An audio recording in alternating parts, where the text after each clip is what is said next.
We will start the session at 3:30 sharp.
Dr. Meet and Dr. Naj, can you both please come live? We shall start the session.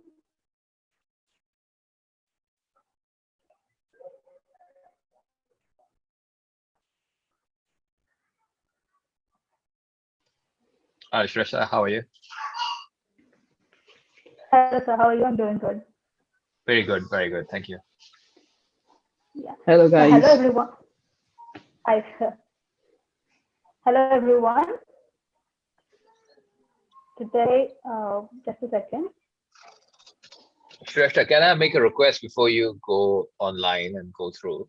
Are you able to make me a host of the meeting? Because I want to share a few slides later on, so it'll be easier for me to do it from the phone. Okay, sir. If it's possible. If not, then I can WhatsApp you the slides or email you the slides, and you can run it from your computer. I made you the co-host, sir. Okay, cool. You Excellent. can share, I guess. Perfect. Thank you.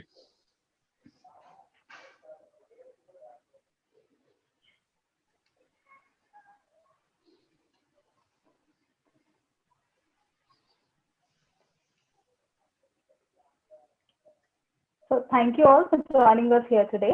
I am Shrestha, the college head of Kamalini Institute of Medical Sciences, Telangana. So today we have gathered here to learn about AMC and how to secure a residency position in Australia. We have two esteemed speakers with us. Dr. Naz Sumro has graduated in 2010 from Dow Medical University, Pakistan.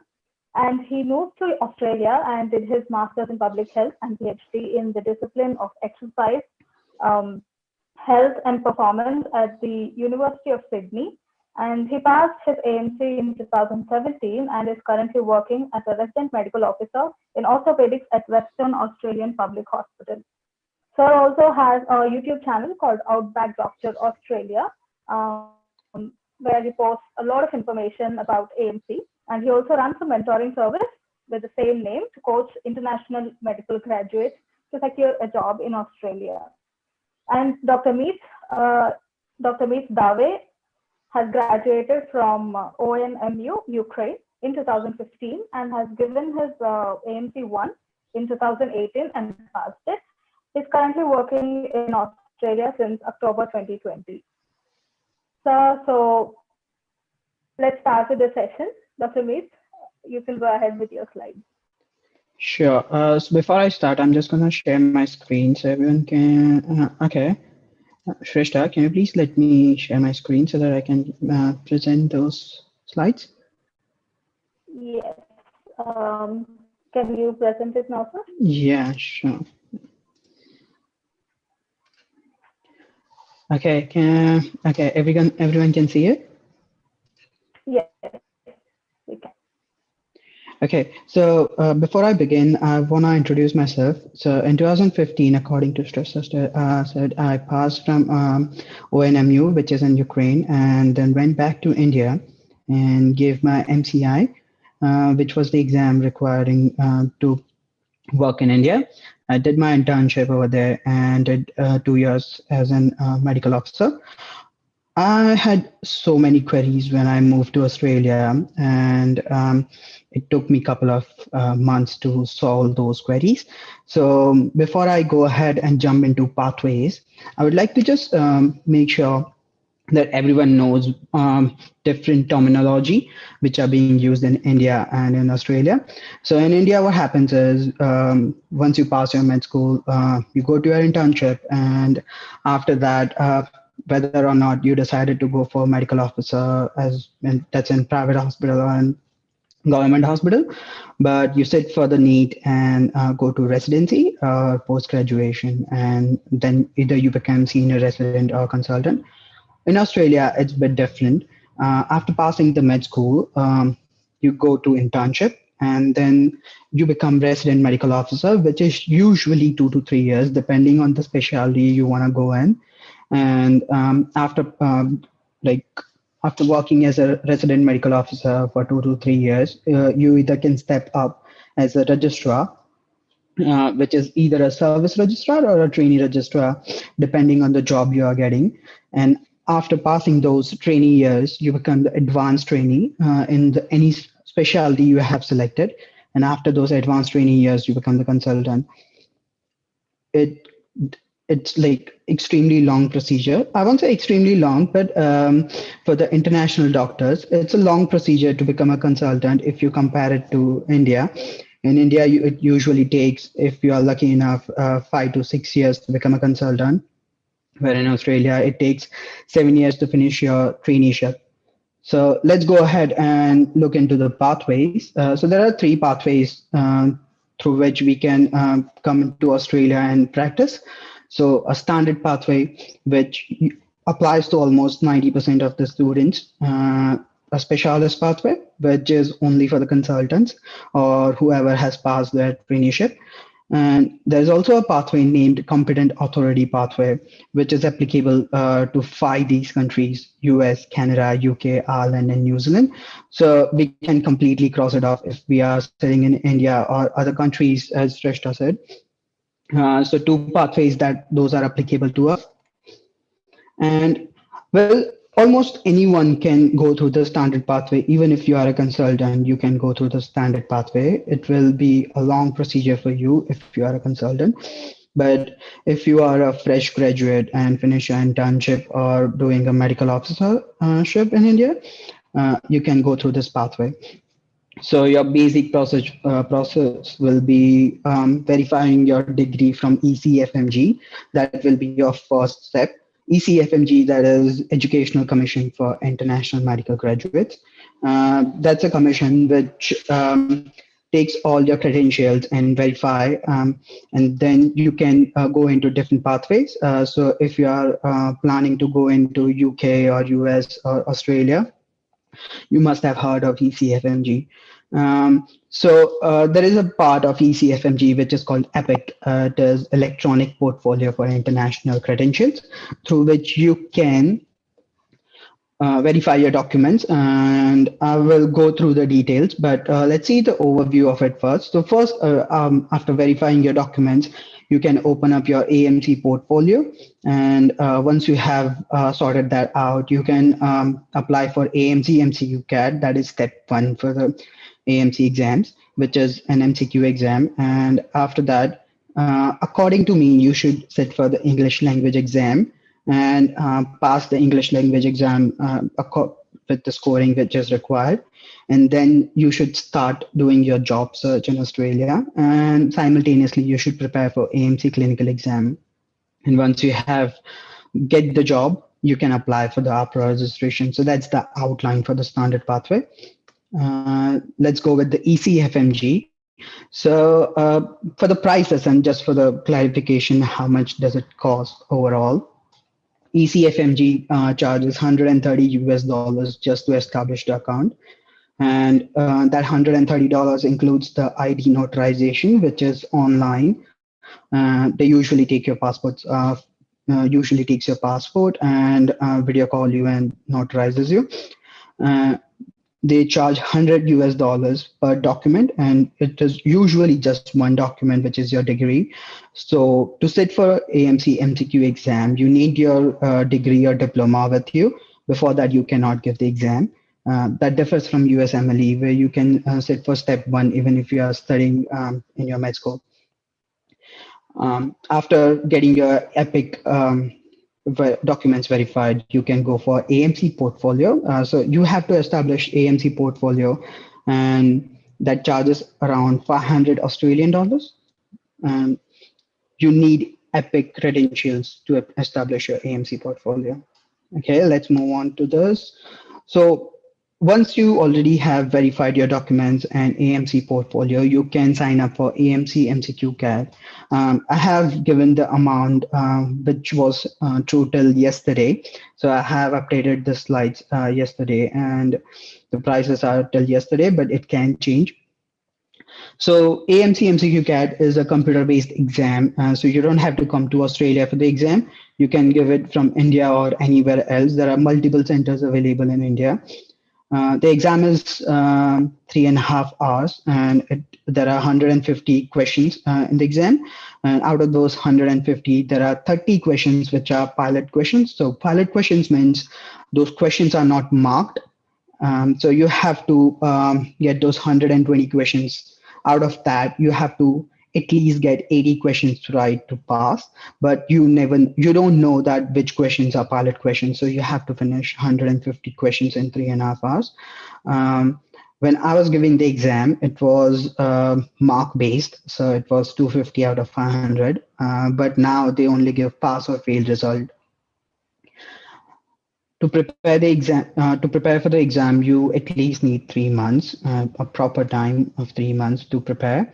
And materials which are used were handbook of AMC MCQ. The other one is question banks, which is I highly recommend AMEDEX. They have all the recalls with them. They charge around 80 US dollars for 1 month of subscription. There's also Canada Q Bank. These two are mostly trusted websites for the question banks.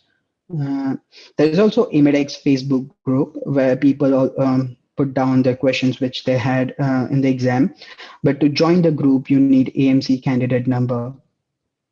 The passing ratio is up to 60%. But as far as I have seen, it's fairly easy exam. I won't say very easy exam, but it's fairly easy exam. And if you have studied for 3 months properly, and if you are lucky enough, you will get lots of recalls in the exam.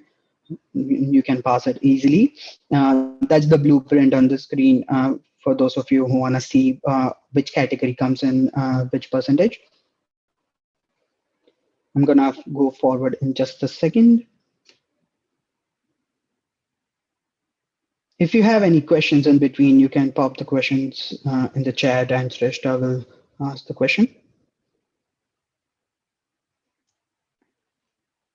Okay, let's move forward.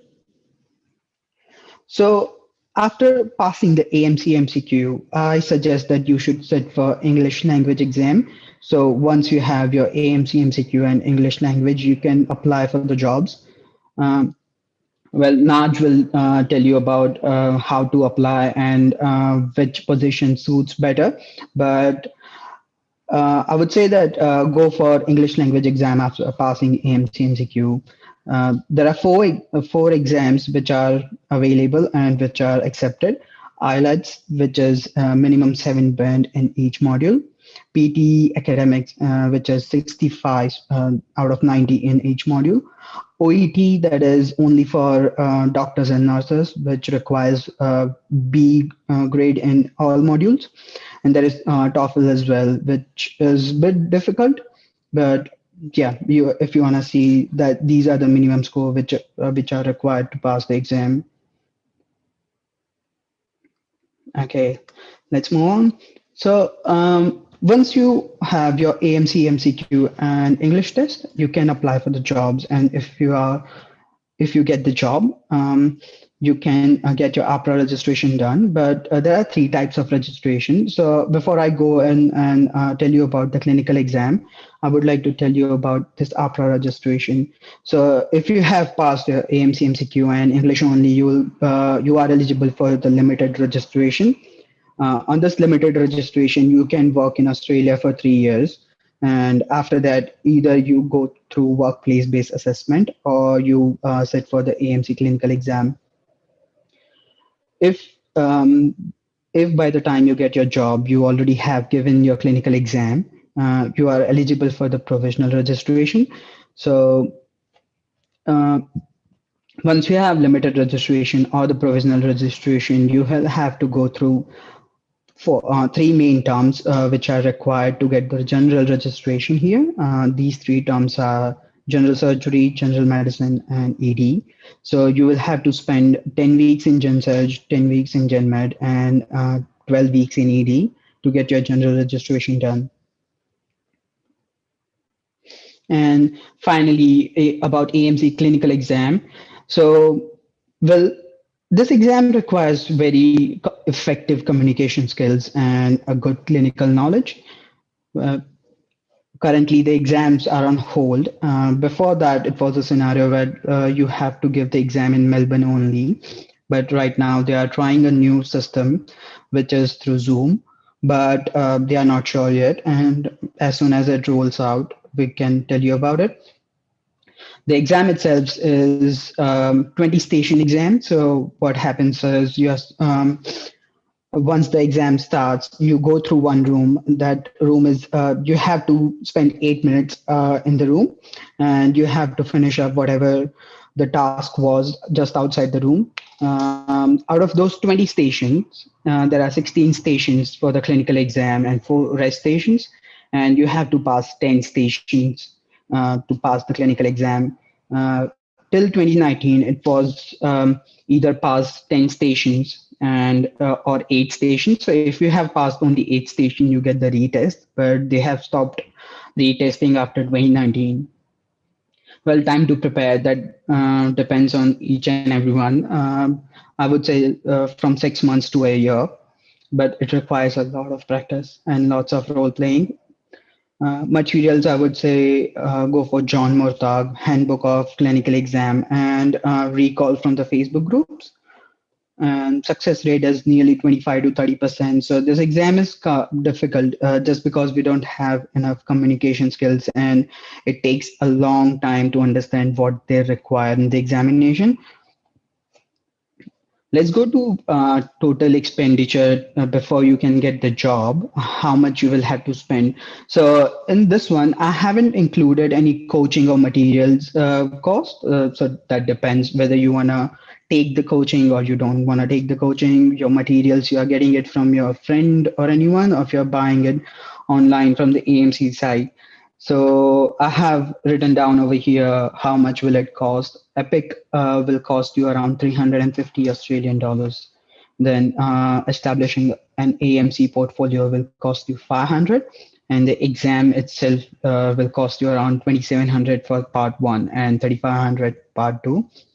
And your first APRA registration will cost you around 1600 to $1800. So it will come up to around 9000 Australian dollars. And currently, I'm not counting any visa or ticket charges because the clinical exam, they are going to make it online. So you, of course, can give the exam from sitting in home.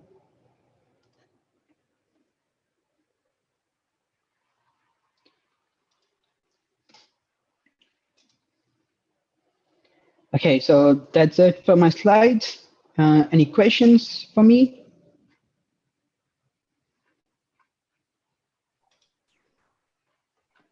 That's a very great informative presentation, Dr. Mees. Thank you. So if we had to go through a visa, like you don't now at present you are not going there and writing the exam, but when you have to, if there is the COVID situation all settles down and if we have to go, what is the visa that we're supposed to apply for? So the visa usually it is tourist visa. So once you book the exam, you will get a letter from the AMC authorities, and with that letter you can apply for the visa.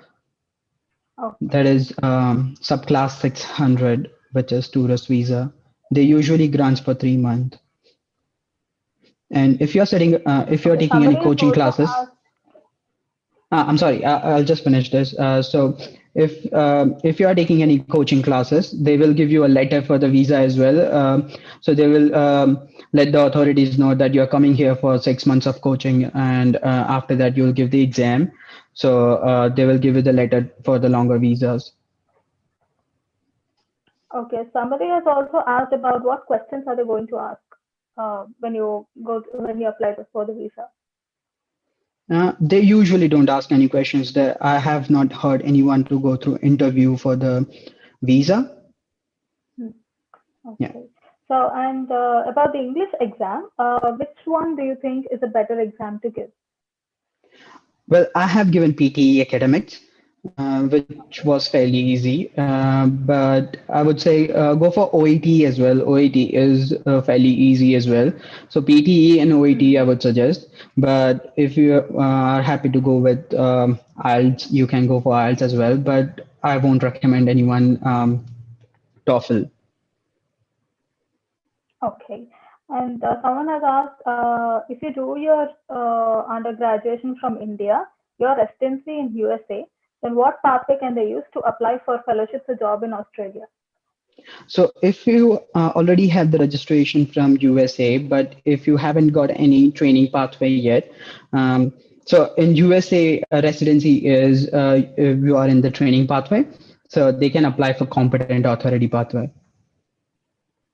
Okay, but they have already completed the specialty, right? So can they come through the Yes. specialist pathway? So if they have completed the specialty, they can apply for competent authority pathway. Okay. Standard pathway is for IMGs who can, Yes. and the competent pathway is for the 6 countries you said, or 5 Yes. countries you said, and specialist is for the consultants who are already consultants. Exactly. I think we have a couple of questions in the chat box. Right. Should we give English test after first step? I think you already answered that. So if you pass AMC MCQ, go for the English test, but the English test is only valid for 2 years. So keep that in mind that in those 2 years, whether you wanna hunch for the job or sit down for the AMC clinical, and if you're planning to sit down for AMC clinical before you wanna start applying for the jobs, don't give the English exam first. give the English exams once you start applying for the jobs. Okay, and how long for is the AMC one test valid for? It's valid till, so you won't have to give the exam again. It's valid for the lifetime. It's valid all the time. Yes. Okay. So now if we fail AMC clinical exam, can't we give it again? I'm sorry, I didn't Somebody asked catch it. your question. If we fail AMC clinical exam, can we give Mm-hmm. it again? Yes. So you can give multiple attempts for AMC clinicals. There are no hold after which attempt you can stop. So they allow multiple attempts for the AMC clinical. Okay. The next question we have is, if we pass MCQ exam and fail in clinical exam, then do we have to give the MCQ exam also again? No. You don't have to. How similar is the difficulty level of the first exam compared to USMLE or PLAB?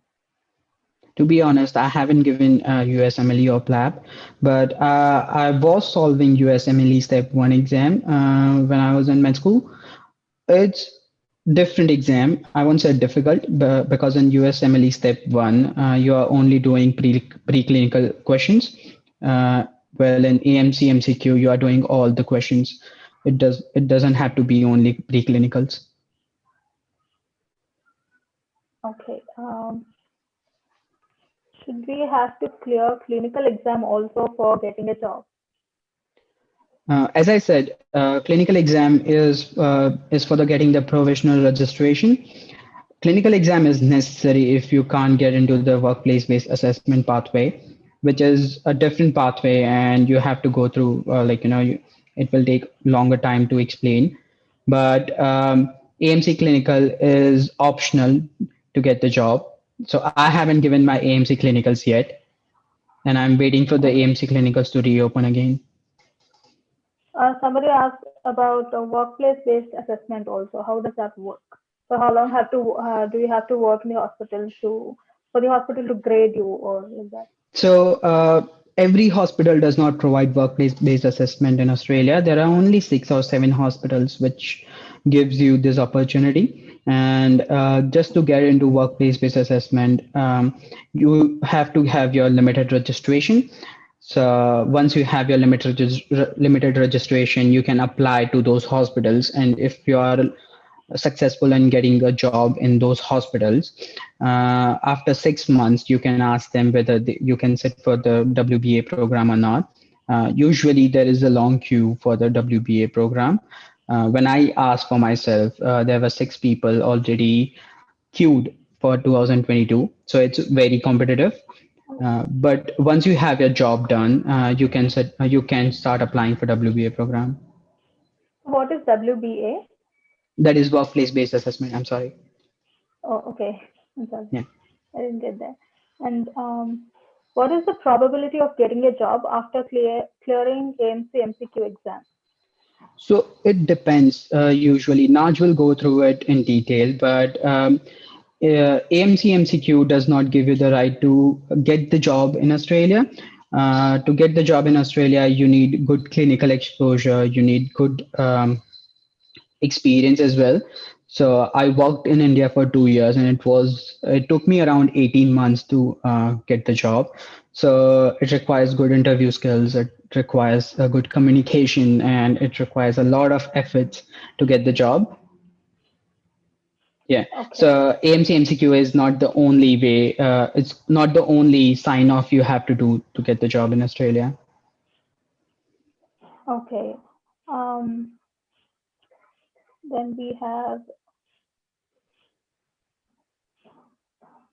okay, so somebody has asked, if I pass USMLE step 1 and step 2, after that, can I come to Australia by competent pathway without No, doing residence? No, you can't. no. So you need to But for have a PLAB, you college can do degree. that, right? You need to have a college degree from the countries I mentioned.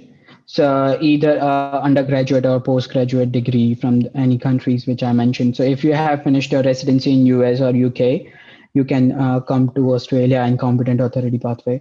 But if you have only passed those exams, no, you can't come under competent authority pathway.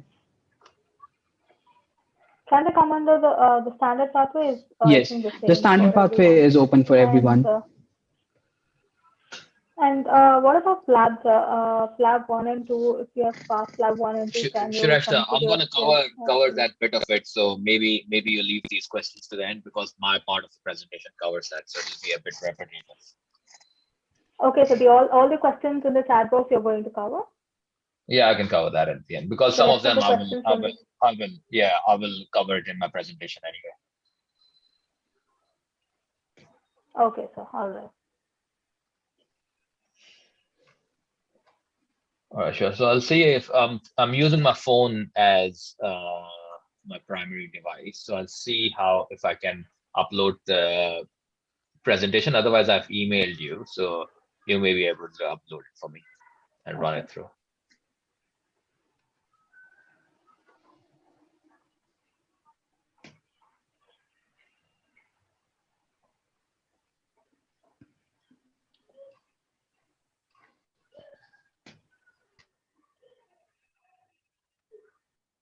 Yeah, so is the presentation clear over here?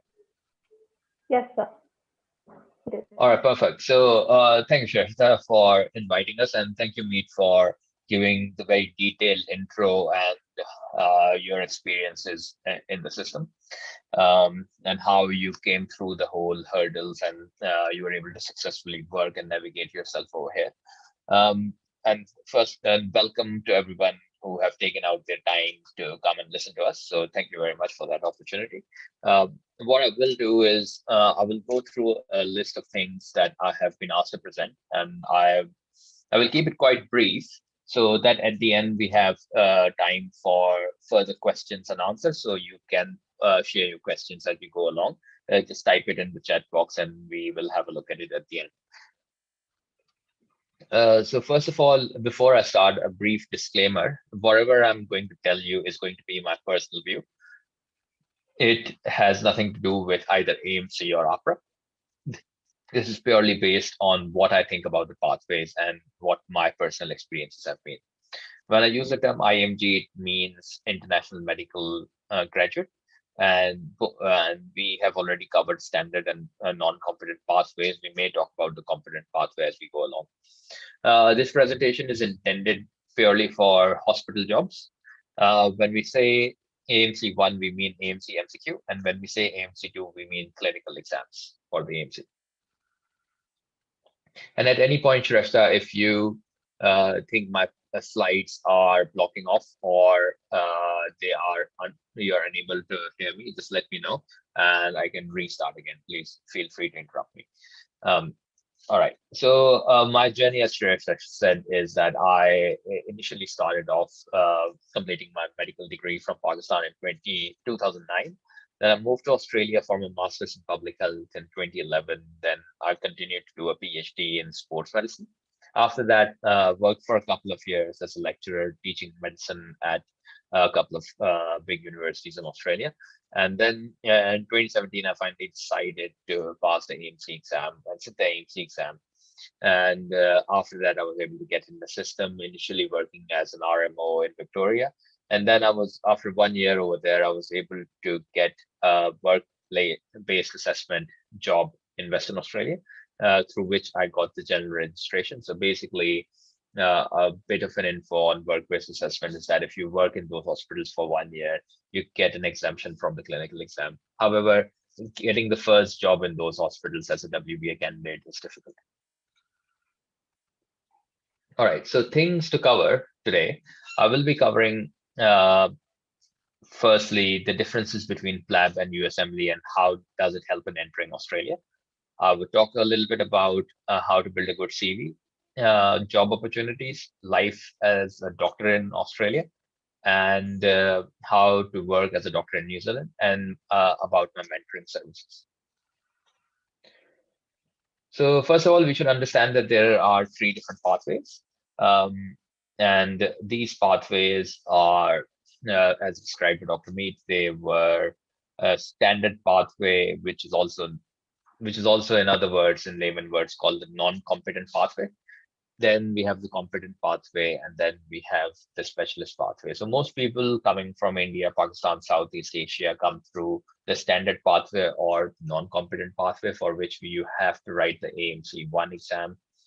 And then either you try to get a job in a WBA hospital and work for a certain amount of time to get full registration, or you do the clinical exam at some point and get your general registration, because without the general registration you can't do independent practice or can't get into specialist training. So the question was, is PLAB and USMLE a good idea, and whether PLAB and USMLE help you to get into Australia? So the answer to that is a bit of a yes and a no. PLAB, if you do both PLAB 1 and 2, you have to work in the UK for 1 year, at least a minimum, right? Whether it's any position, it doesn't really need to be a training position. As long as you've completed the PLAB exam and you've completed 1 year in UK, you are eligible to come to Australia without any exams. So when we talk about, these are the competent pathways. So when you talk about competent pathways, they basically mean that you do not need any exams. For USMLE, yeah, it is rather different. So you need to have worked in the US for 2 years, and you have to have passed step 1, 2, and 3.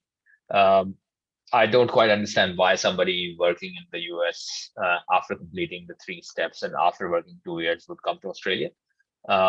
But yeah, some people may have their reasons of coming over there. So in my opinion, if I was to recommend something, I would recommend PLAB, because it's only 1 year and gives you an exemption from the clinical exam, which has very low passing ratios.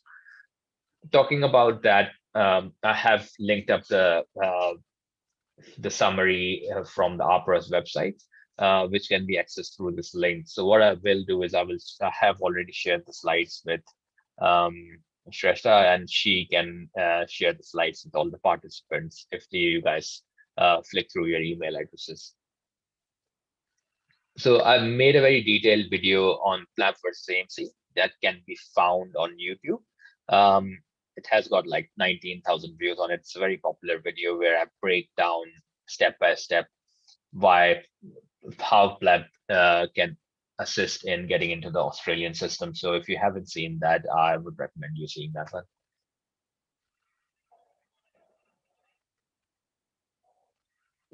So the important bit about Australian jobs is that there are quite a few cogs in the Australian pathway, and it's important that we understand the whole system and we are aware of what is required from us.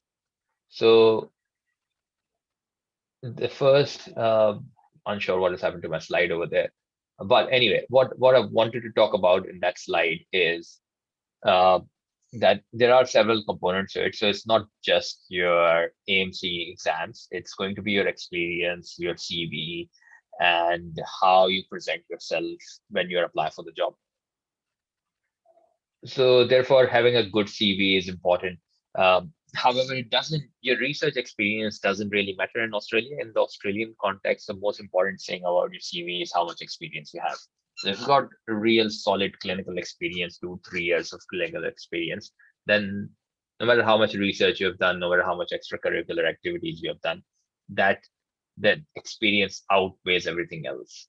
A couple of important points about the CV. So people who have an Australian permanent residency get an advantage over other candidates. So if you have an Australian permanent residency, put it down, or if you have a substantial visa, make sure you get that on the first page of the CV. On average, for every job in Australia, 40 candidates apply for a single job. So you got to make sure that you impress on your CV on first looks. On average, only 7 seconds are spent on a CV before it's rejected or not looked at in detail.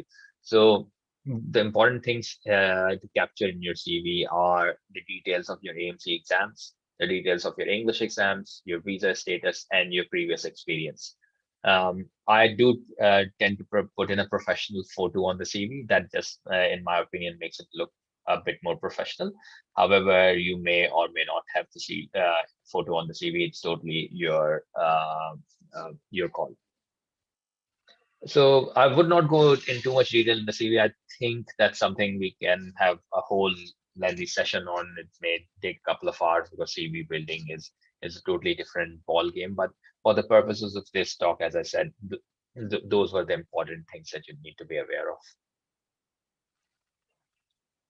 All right. So what have we covered so far? We have covered uh, lab and USMLE in entering in Australia, and then we've talked about the components of a good CV.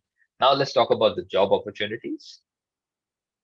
So in Australia, in general, the main jobs that you will get are postgraduate year two, postgraduate year three jobs, which are also called the resident medical officer jobs. Um, Senior jobs such as registrars you can get, but those for those you generally tend to require about 4 or 5 years of local experience in your own country. So if you have under 5 years of experience, then ideally the first job you would get is going to be an RMO job. So over here, I'm going to talk about 6 lessons actually, which are important to know when you are applying for jobs. So it's important to apply for the right job. So if you don't have enough experience, then you are never going to get a registrar job. But if you have a lot of experience, 4 or 5 years of experience, then it's prudent to apply for a registrar job. Otherwise, as a junior doctor, you apply for a resident medical officer or an RMO job.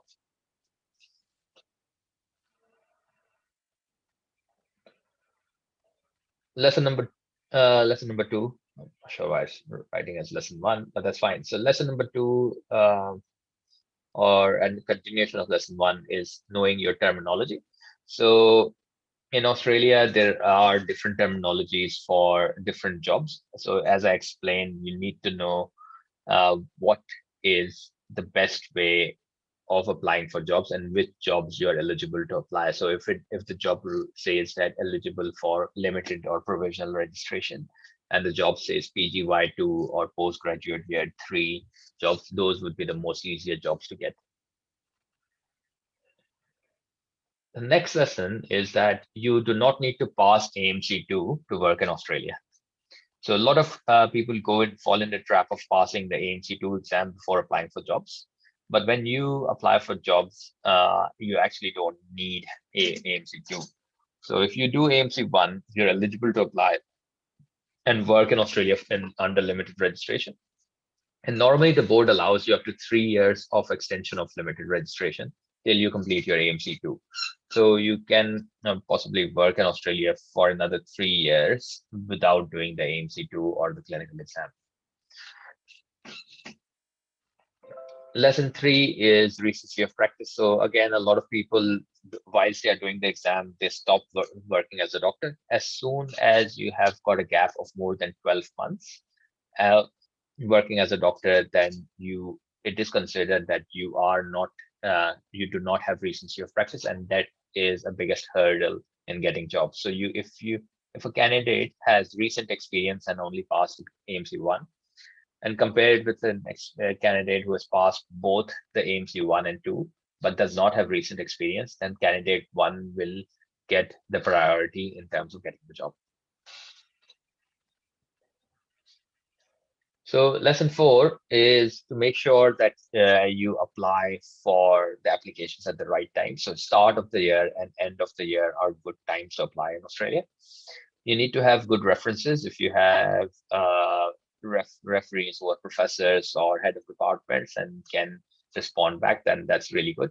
If you can apply for observerships in Australia. If you have an Australian visa and you're residing over here or have opportunity to come over here, make sure you try to apply for observership programs. Very difficult to get, but if you keep trying, you may get lucky. Emergency medicine, or ED, emergency department as they call it in Australia, have the most number of jobs. So if you gain relevant experience in ED, then your application chances are very, very high. And as I said, start of the year and end of the year are really good time points to apply for jobs. Lesson 5 is doing legwork. So what I mean by that is that to get a job in Australia, it is quite competitive. So you need to put in some extra effort, which basically means emailing the hospitals, calling the hospitals, um, trying to find out people who understand the system, trying to find out people who can help you get introduced to the hospital, trying to find people who are able to make you understand where opportunities are abundant and what way you need to communicate, putting in a lot of effort on your CV, cover letter, selection criteria, and these sort of things will help you get into the market a little bit easily. And again, lesson 6 is who to contact. So when you are after a job, you need to make sure you contact the medical workforce manager, the emergency department director, the director of medical services, send them emails, contact them repeatedly, and then when the opportunity arises, you're at the right place at the right time. So there were a couple of other things that I needed to cover. I will just go back to the questions that I had to cover. So to make sure that the things are clear. So yes, so we spoke about the job opportunities. So I have already told you about the different job opportunities. Now, life as a doctor in Australia. I have made a detailed video on my experiences in Australia. So make sure you go on my channel, Out by Dr. Australia, and have a look at it. So there we have videos on what sort of car I drive, what are my monthly income. Life in Australia in general is really good. It's a really nice place to live in, and I will highly recommend it. In terms of salaries, a junior doctor can make between $6,000 to $8,000 a month. So if you've finished medical school, you've got a couple of years of experience, your first job will get you between $6,000 to $8,000, and your salary only goes up from there. How to work as a doctor in New Zealand was another question. So I have actually not worked in New Zealand, but if you have registration in Australia, you can go and work in New Zealand without doing any exams, and it's quite easy to get a job. New Zealand does have their own testing exam, which is called the NESREX. I have never given that exam, and from what I hear, it's not too dissimilar to the Australian exam, but getting the availability and dates for it is quite challenging. So therefore, most people end up doing AMC anyway. All right, so the final one is about my mentoring services. So I do run mentoring services for international doctors. I do run my own company, Outback Doctor Australia. You can email me at outbackdraustralia@gmail.com or visit my website outbackdraustralia.com.au. My website is under development, so some updated information will be there in the next few weeks. Or visit my blog post on successfulaustralian.blogspot.com. I will make these slides available, so if you are interested, you can get a copy of these slides, or email me or Shrestha to get a copy of these slides. So that's it from my end. That was very informative, sir. Thank you. So what about, are you ready to take questions, sir? Yeah, absolutely. Let's go to the questions. So how do you apply for residency after you get your job and after you basically complete your clinical exam? Yeah, so residency, so we need to clarify what is residency. So what do you understand by residency? Residency as in specialty, your PG training? Yeah, correct. So training. Yeah, okay, postgraduate training. So in Australia, residency does not mean postgraduate training. In fact, residency is basically a resident medical officer job that is generally a non-trainee job. In Australia, a residency starts when you are a registrar, and registrar jobs are most of the time residency or training jobs. To get a registrar position in Australia, you generally need at least 2 years of Australian experience. I have made a detailed video on how to do PG training in Australia. So for those of you who are interested on how to get detailed scope on training positions in Australia and how to train, please make sure you watch that video on my channel. But as I said, you cannot directly do a residency in Australia. You will need to work at least for a couple of years till you get your general registration and then apply for residency positions. Yes, and what are the easiest and the toughest residencies to get in? Is it easy to get into surgical specialties for IMGs? Yeah, surgical specialty is the most challenging residency to get in. You can get in. So first of all, no training position in Australia is exempt to IMGs. So all the IMGs can apply for all the training position, and they can get into any training position they like. For surgical specialties and surgical and orthopedics and ENT sort of positions, it's very similar all around the world. You need to show your competence, and that only comes with experience. So you generally tend to need about 4 to 5 years of Australian experience and good Australian referees to apply for the program. The easiest ones to get into are psychiatry and emergency medicine. Okay, then how long will the training period be? All right, again, that varies. So most training periods are between 4 to 6 years. 4 to 6 years. Okay. So some of them have asked about rural service bond. Is something about rural service bond? Correct. So the bond is in Australia is called as moratoria. Uh, that is only if you are working as a GP. So if you want to work as a general practitioner in Australia, then you have a 10-year rural bond. So you have to spend 10 years in rural Australia. Or if you want to work as a GP, you're supposed to work in the rural areas for 10 years. Correct. Okay. Then we have, let's take the questions in the chat box.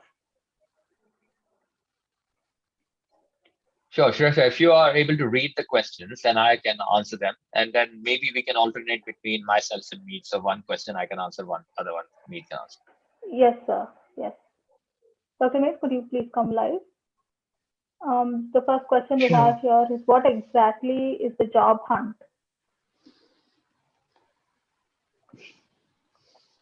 So job hunt, I'll tell you about it because I'm very new to it.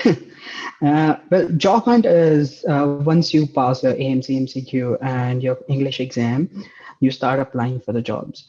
In India and other countries, I'm not very familiar, but in India, it was very easy. You just have to show up and you get the job. But in Australia, it's very competitive. You are being an outsider. They will check you everything. They will check from your CV to how you present yourself to how you are good at your clinical skills to how your referees think of you. So everything combined, it's called job hunt. And just to show up yourself and just to get an interview, you have to keep calling them and you have to keep emailing them, going to the hospital again and again. As Dr. Nath said, you have to give the legwork. It's nearly impossible to just sit at home, apply for the job online, and get the job. You have to make efforts about it. So that is job hunt. So getting a job is also a job. Okay. So the next question, Dr. Nal, she told us about the clinical experience in Australia is very important. And you also mentioned if you can do any clerkships or electives in Australia, that would be good. So how do you go about it? How to apply for clerkships in Australia? Yeah, it's a bit of a challenge in Australia. So very few hospitals give clerkships, or in Australia, it's actually known as observerships. Yeah, it's a bit of a challenge. The only way to figure it out is basically individually emailing hospitals and individually emailing directors of clinical training and directors of their departments to ask for observership. The problem with the observership is that A, it's unpaid. B, you need to know someone to get it. So if you know someone in the hospital, it's easiest way of approaching the directors like that. So that's the number one.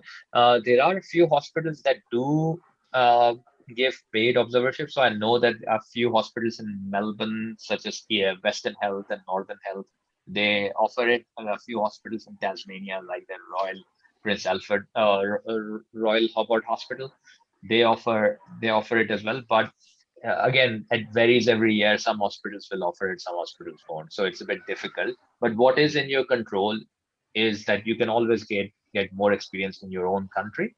So I always recommend at least get about 2 years of experience before coming to Australia. Okay, so if we do get a observership in Australia, does it have to be in the specialty that we are interested in? It does help to have an observership in an area where you're interested in, because then that will increase the chances of getting a job in that area. But it's not necessary. Okay. Then we have, how long does it take to get a residency position via AMC from the day of giving AMC 1? It depends. As Naj said, it's not only your AMC examination which gives you the job. So it works as a cogwheel, as Naj said. You need your experience in lots of other things and lots of work and lots of pleasing of other people just to get the job. So how good you are at doing those things, it depends on that. And just to add to that, I have, as I referred, I've already got a detailed video on how to get PG training in Australia. So please refer to that one on YouTube on my channel, and that will elaborate on what Peter said. Yes, and the next question is, I took TOEFL in school and got a qualifying score. So what I want to ask is, do I need to take it again? So basically asking what's the validity of TOEFL exam? I don't think TOEFL is accepted in Australia. How many years? What do you think, Meet? Well, I read about it, but I have never met anyone who has given TOEFL, so I'm not very familiar with it. But as far as I know, all the English language exam has the expiry date, and those are only like 2 years. Yeah. So we also have a question about which one to take. Dr. Meet has already answered that. I think he said OET and PTE, right, sir? Yes. Which English exam is easier? Okay. And if Yeah, you have the next question, I've got a video on my channel describing the 3 exams: OET versus PTE versus IELTS. So if you are confused, make sure you watch that video. It will clarify everything. Yes. Okay. The next question we have is, if we have limited registration and we apply for workplace-based assessment, is it simpler than AMC clinical and a better option? I probably will answer this one. Yes and no. Yes, in a way that you just have to do your job for 1 year. You have to do a few assessments, and should be done. So it's easier in that way, but it's lengthier. It's lengthier because you have to work in that hospital for 1 year. If you do the AMC clinical exam, it's only a 1-day exam, so you can prepare for 3 to 6 months or 3 months. Some people are very good at their clinicals, so you can do the exam and you're done in 1 day, rather than going through a prolonged process of pleasing the hospital for the whole year. So it depends on what you want to do. I personally didn't want to do the exam, so I got the WBA position. I think Meet is going to do the clinical exam. Would you mean? So I'm just waiting for the clinical exam to reopen. And as Nad said, you have to please the hospital for a year. Well, I got the job in October and I changed the hospital already. I'm going to Canberra next week. I got the job in Canberra hospital. So yeah, I'm going to Canberra next week. So it's easier if you want to switch the hospitals. You won't have to stick to a hospital. Okay.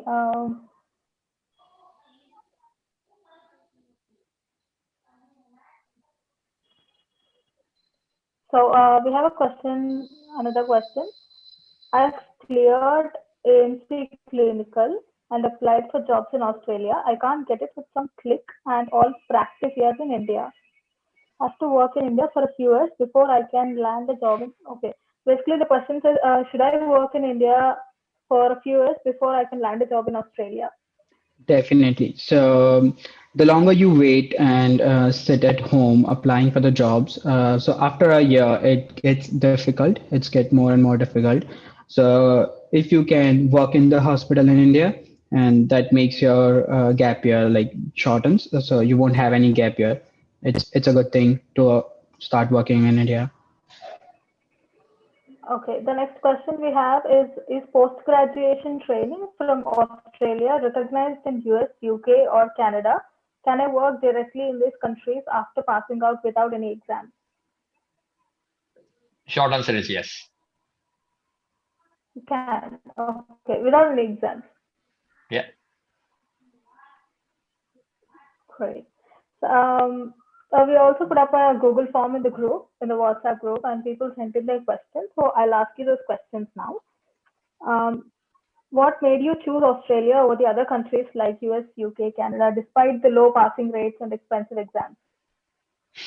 The question for me, if the question is for me, well, I came to Australia because my wife is Australian. So she came to Australia in 2012, and she's been here for the past 8 years.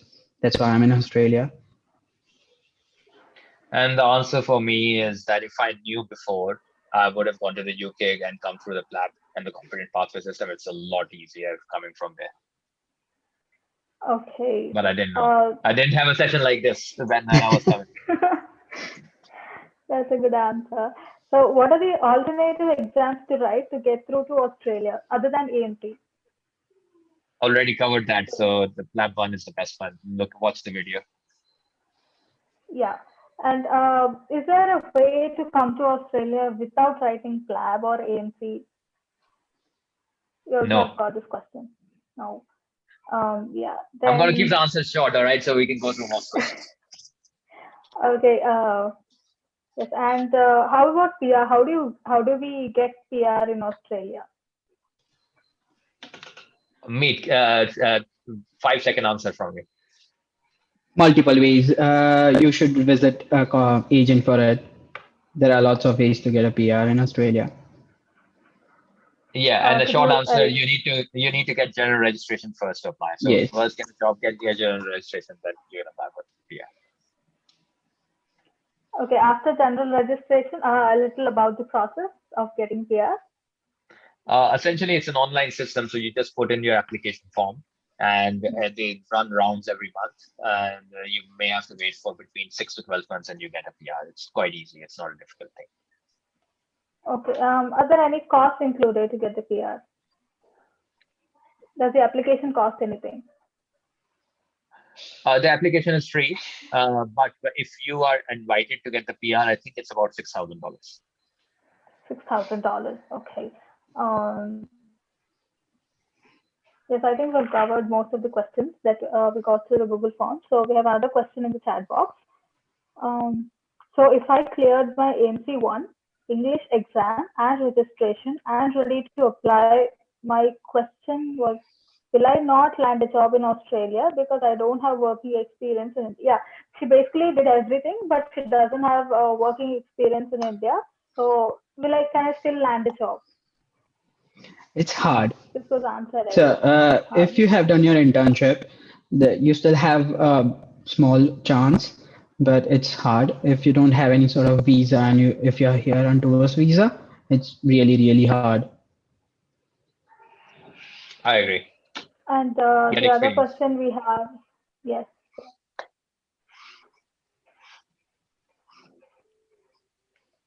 Okay, the other question we had was, do I need to do internship in Australia again after doing internship in India? No.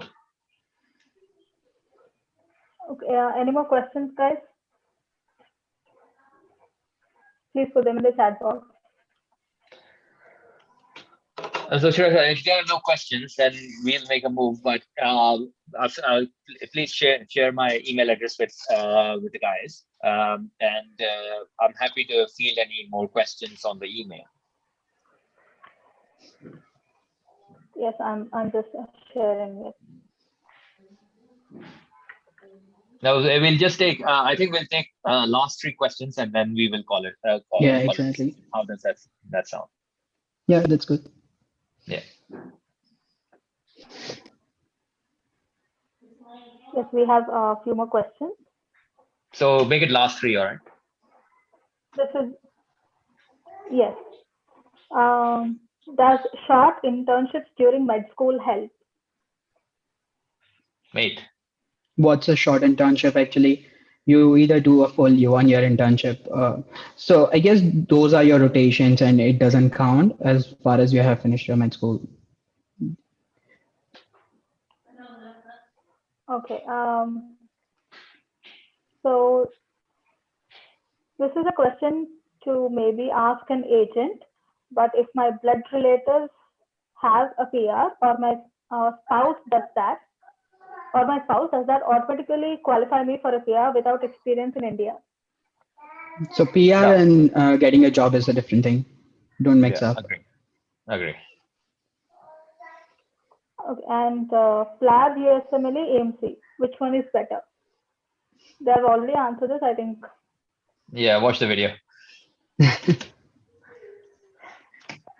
All right. Thank you so much. It was pleasure to join with you all guys. And it was amazing, Naj, again. I guess we'll catch up soon. Yeah, man, in Canberra. Might come there for a locum. Yes. Oh, sure, Yes, sir. so, Thank you for inviting us. yeah, thank you very much for agreeing to do this session. So it was very helpful, and I guess all our participants also learned a lot today about AMC. So I also would like to thank AMSA India for giving this opportunity and providing all the technical support. So thank you, everyone. Thank you for attending, Naj See ya. and Dr. Mir. Bye. Bye. See you. Bye. Bye.